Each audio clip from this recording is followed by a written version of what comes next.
चुनाव आयोग को बलि का बकरा बना करके अपने चेहरे को छुपाने की कोशिश कर रहे हैं। बूथ कैप्चरिंग होता था, गोलियां चलाई जाती थी, लोगों की जान जाती थी।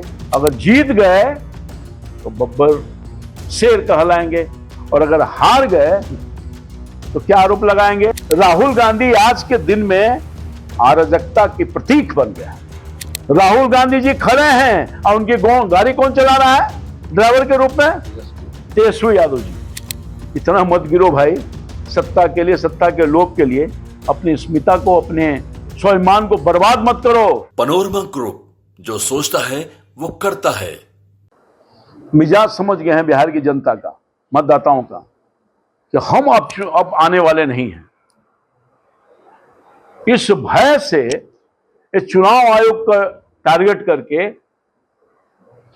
अपने हार को छुपाना चाहते हैं। यानी चुनाव आयोग को बलि का बकरा बना करके अपने चेहरे को छुपाने की कोशिश कर रहे हैं। तो याद होगा वो जमाना जब कांग्रेस पार्टी का जमाना हुआ करता था, आजादी के बाद तो 60 वर्षों तक यही लोग तो राजपाट किया है भाई, या बाद के दिनों में इनके चट्टे बट्टे ने राज किया है। उस समय जब खुले आंखों से बूथ कैप्चरिंग होता था, गोलियां चलाई जाती थी, लोगों की जान जाती थी, तो उस समय इन लोगों को ख्याल नहीं था। चुनाव आयोग जब सक्रिय हुआ, बहुत सक्रियता, जब बहुत बदनामी हुई, खासतौर पर बिहार में को तो बहुत बदनामी हुई, चारों तरफ बदनामी हुई, क्या बूथ कैप्चरिंग ही होता है, इसी से लोग जीत जाते हैं। तब चुनाव आयोग सक्रिय होकर के उसने बहुत सख्ती बरतने का काम किया। तब ईवीएम का इस्तेमाल किया गया या अन्य दूसरे चीज़ों का, शासन प्रशासन का इस्तेमाल करके चुनाव को, चाहे वो पंचायत का चुनाव हो या लोकसभा का चुनाव हो या विधानसभा का चुनाव हो, सब में टारगेट टाइट करने का काम किया गया। अब तो कोई गड़बड़ी छुपा नहीं सकता, सोशल मीडिया का जमाना है, हर हाथ में फोन है और सोशल मीडिया इतना एक्टिव है कि आप गड़बड़ी कर ही नहीं सकते हैं। कहीं भी गड़बड़ी होगी सोशल मीडिया उसको उठा लेगा। कोई भी आम जनता के हाथ में मोबाइल है और वो काम करता है। तो मैं समझता हूं कि इन लोगों का पुराना धंधा है, अगर जीत गए तो बब्बर शेर कहलाएंगे और अगर हार गए तो क्या आरोप लगाएंगे। ईवीएम हैक हो गया, फलाना हो गया, झकाना हो गया, वोट की चोरी हो गई, और उसी आधार पर ये लोग समझिए कि राजनीति कर रहे हैं। राहुल गांधी को नोटिस कौन दे रहा है भाई? राहुल गांधी इतने सीरियस हैं भी नहीं।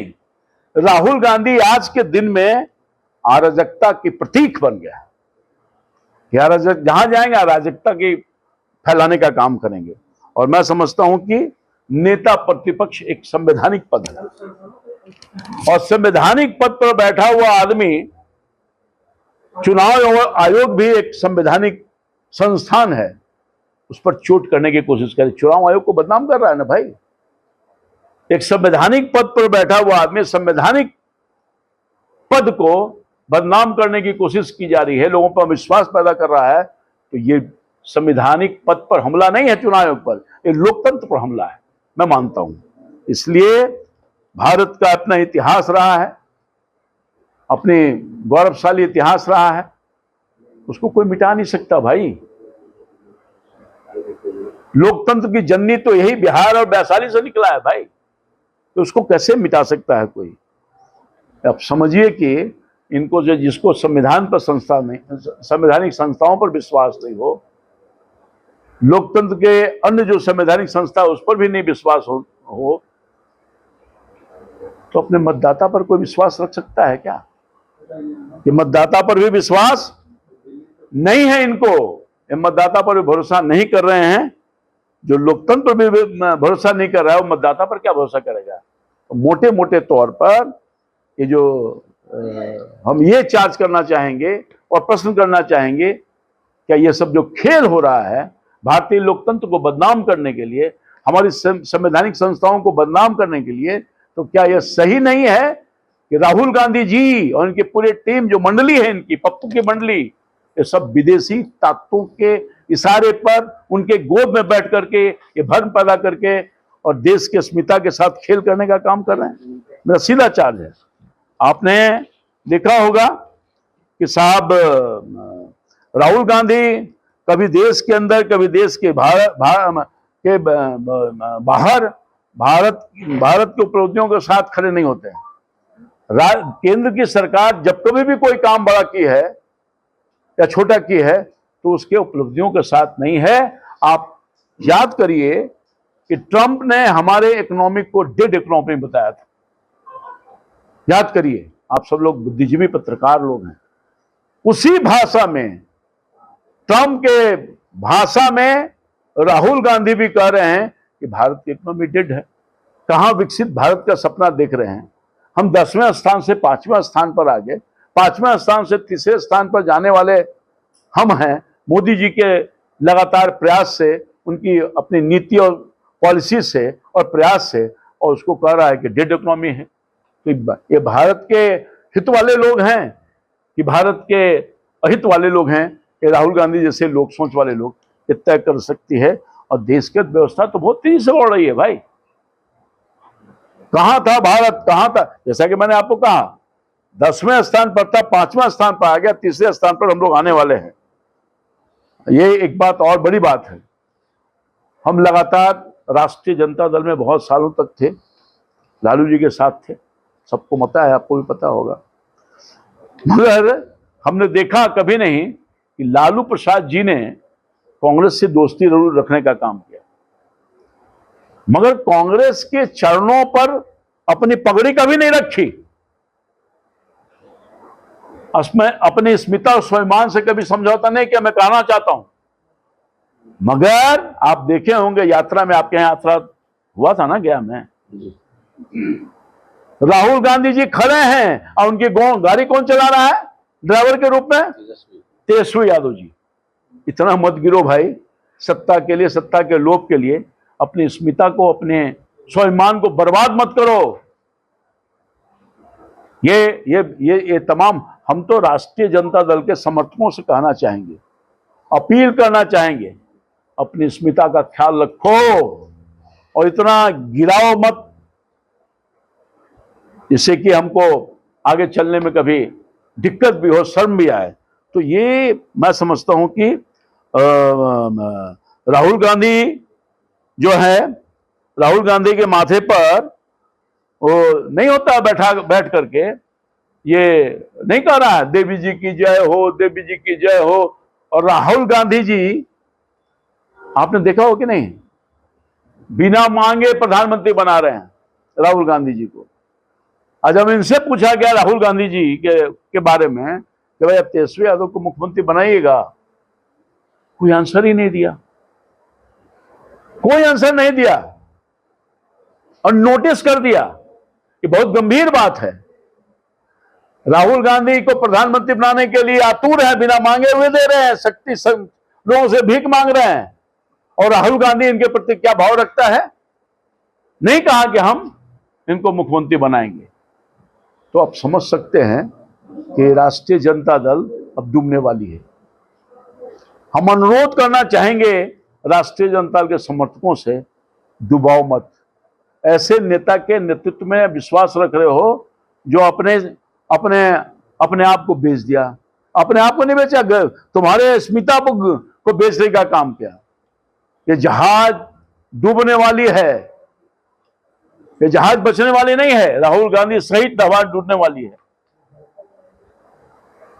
तो इसके बचाने के लिए आप सब लोग सतर्क रहो, जो राष्ट्रीय जनता के कार्यकर्ता हो, नेता हो या जो समर्थक हो। नहीं तो हम तो डूबेंगे सनम, तुमको भी ले डूबेंगे, राष्ट्रीय जनता दल भी कहीं उसके साथ न डूब जाए, इसकी आशंका है। रोजी रोजगार के लिए जो बाहर जा रहे हैं और उनका मतदाता सूची में यहां भी नाम है और देश के विभिन्न भागों में जाकर रह रहे हैं, वहां भी नाम है, उसको अगर सुधारने का काम कर रही है। एक ही जगह कानूनी स्तर पर एक जगह ही नाम होना चाहिए, नहीं तो अगर 2-3 जगह नाम है तो गैर कानूनी है। उसको अगर ठीक करने का काम कर रही है, कौन सा बुरा काम कर रही है चुनाव आयोग भाई? जानना चाहते हैं क्या वोटर लिस्ट में मृतकों का नाम अगर है और वोटर लिस्ट में उनका नाम तो मृतक है, उनको हटाने की कोशिश की जा रही है, तो इसमें कौन सी गलती कर रहा है भाई चुनाव आयोग तो अपने दायित्व का निर्वहन कर रहा है और मैं समझता हूं कि ये सब डरे हुए लोग हैं। आप सबको पता है कि अवैध ढंग से कई घुसपैठियों का नाम वोटर लिस्ट में, मतदाता सूची में जुड़ गया है और उसी को बचाने के लिए, क्योंकि नाम तो काटा जा रहा है, चुनाव आयोग अपना दायित्व का निर्वहन कर रहा है, तो उसको बचाने के लिए राहुल गांधी जी और तेजस्वी यादव जी संयुक्त रूप से चिल्लाने का काम कर रहे हैं, परेशान होने का काम कर रहे हैं। मगर आपको मालूम है कि चुनाव आयोग ने मतदाता पुनरीक्षण के बाद जिनके नाम काटे गए हैं उस लिस्ट को विभिन्न पॉलिटिकल पार्टियों के पास भेजा गया, उनके अध्यक्षों के पास, कि भाई अगर आपका दावा अगर है कोई, अगर नाम कट गया है किसी का और लगता है कि गलत ढंग से नाम कटा है या जिसका नाम नहीं चढ़ा है उसको चढ़ाइए। एक तो पहली बात, अगर नाम जिसका कट गया है और सचमुच में मतदाता है तो वो प्रस्तुत करने का काम किया, और सिर्फ एक पार्टी को नहीं, हमारे पार्टी सहित विभिन्न जो पॉलिटिकल पार्टी के लोग हैं देश के स्तर पर, प्रदेश के स्तर पर जो मान्यता प्राप्त है, सबको वोटर लिस्ट दे दिया गया है कि आप अगर उसमें संशोधित करना चाहते हैं तो करिए। मगर दुर्भाग्य की बात यह है कि एक तो सबका बीएलए रहता है पॉलिटिकल पार्टी का बूथ वाइज, उसने कोई आपत्ति नहीं की, आपत्ति करनी चाहिए थी, चाहे कांग्रेस पार्टी हो या इनके समर्थक पार्टी जो कम्युनिस्ट पार्टी हो, मार्क्सवादी कम्युनिस्ट पार्टी हो, माले हो या राष्ट्रीय जनता दल हो। बड़े पैमाने पर बूथ लेवल के एजेंट नियुक्त किए जाते हैं पॉलिटिकल पार्टी के। आज तक के हिसाब से अब कोई 6 दिन बचा है, 30 दिन के अंतर्गत आपको अपना वो दावा पेश करना था। अभी तक किसी आदमी ने, किसी पॉलिटिकल पार्टी ने एक मतदाता का जिक्र नहीं किया कि मेरा मतदाता सूची में नाम था, कट गया या नहीं चढ़ा है। सिर्फ माले पार्टी ने 10 मतदाताओं का नाम अभी तक सूची में डालने का काम किया है। मैं समझता हूं कि इस पर कोई दूसरी पार्टी ने दर्ज नहीं किया है, तो आप समझ सकते हैं कि इनकी बातों में क्या सच्चाई है।